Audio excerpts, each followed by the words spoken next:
তাহলে গরু যদি আমাদের মা হয়, যে আমাদের জন্ম দিয়েছে, আমরা তাকে রেখেছি একটা ঘরে, একটা খাটে, একটা বিছানায়। আর গরু যদি আমাদের মা হয়, গরুকে গলায় দড়ি দিয়ে আমরা বেঁধে রেখেছি গোয়াল ঘরে।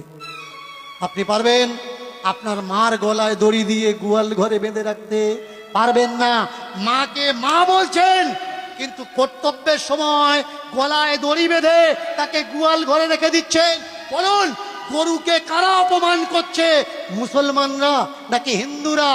গরু যদি মা হয়, বলুন তো গরুর ছেলে মানে বাছুরটা কে হবে? ছোট ভাই হবে। মার পেটে যে হয় সে তো ভাই হয়। এবার বলুন, গরুর বাছুর হলে, বাছুরটা যদি আমার ছোট ভাই হলো, 21 দিন পরে গিয়ে প্রথম দোয়াটা কতদিন দেন? কতদিন পরে দেন?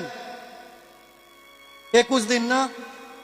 তাহলে আপনার মা যদি আপনার ছোট ভাইকে জন্ম দিত, 21 দিন পরে আপনার ছোট ভাইয়ের গলায় দড়ি দিয়ে পাশে বেঁধে রেখে আপনার মায়ের জননীর গর্ভধারিণীর দুধ দুয়ে বিক্রি করতে পারতেন?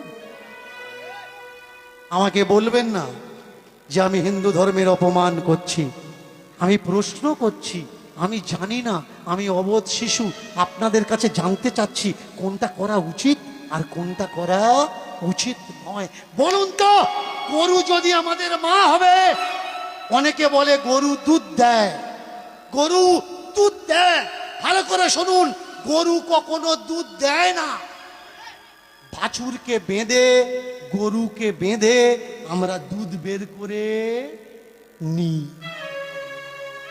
গরু আমাদের দুধ দেয় না, অচেরায় পড়ে দুধ বের করতে বাধ্য করাই।